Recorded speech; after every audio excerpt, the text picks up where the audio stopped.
Sou o professor Henrique Viana, docente da Universidade, Centro Universitário Anhanguera, e responsável pela pesquisa intitulada As Margens da Justiça, os Parâmetros da Justiça de Transição para a Proteção do Território Indígena e o Meio Ambiente Saudável. O projeto foi desenvolvido juntamente com a aluna de graduação Meire de Oliveira, que assina o projeto. A pesquisa, então, foi pautada na análise da transição democrática brasileira e a implementação das medidas da justiça de transição, analisando garantias de não repetição, reformas institucionais, responsabilidade criminal, bem como a reparação pelos danos causados em relação aos povos indígenas e a garantia da terra indígena, ou seja, dos estudos do território indígena, especificamente como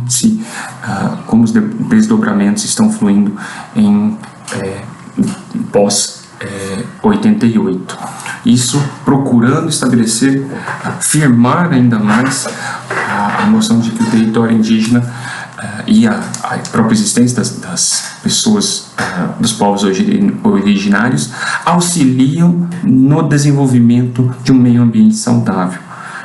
Então aqui a gente tem uma forte ligação entre o modo de viver de populações indígenas junto ao desenvolvimento saudável e a proteção ambiental, tanto necessária e resguardada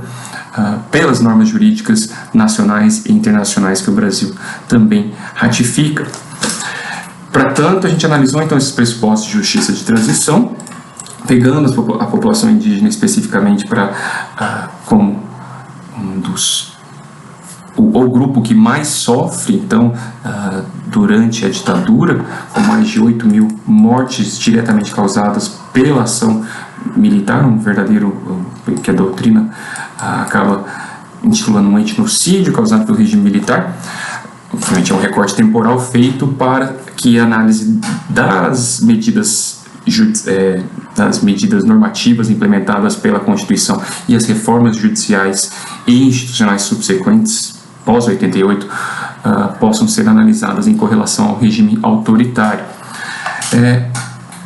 Os que a gente encontra, então, nessa problemática, proteção da propriedade indígena, da terra indígena e o meio ambiente, com essa possibilidade de reforma institucional e de responsabilização, de reparação, tem que esses parâmetros servem como baliza. Tem na Comissão Nacional da Verdade um dos principais avanços em relação a memorialização dos danos e da historicidade trazida pelos próprios documentos históricos, mas vemos que, de fato, ainda há um contraste muito grande entre os avanços legais alcançados e as dificuldades de se implementar reformas institucionais a longo prazo, conforme percebemos pela leitura da própria Constituição nos seus atos de disposições constitucionais transitórias, as famosas ADCTs. O Estado brasileiro continua em mora com o processo demarcatório indígena, fato que deveria ter sido exaurido, deveria ter terminado já na década de 90. A pesquisa foi de natureza documental e bibliográfica, analisando os documentos oficiais trazidos pelo governo brasileiro no Poder Judiciário e Poder Executivo, especificamente da FUNAI e dos Tribunais de Justiça, focando aqui no STF, STJ e Tribunal de Justiça do Mato Grosso do Sul, e que a gente também coletou alguns dados junto aos sistemas internacionais, ao sistema internacional, ao sistema interamericano de direitos humanos. Essa pesquisa bibliográfica, então, considera essa histórica proteção ambiental e a correlação com os povos indígenas e ao tratamento dado ao direito originário da terra. Fica de conclusão para futuras investigações a parcela de uma necessidade de investigação específica, de possivelmente pleitear uma comissão nacional pela verdade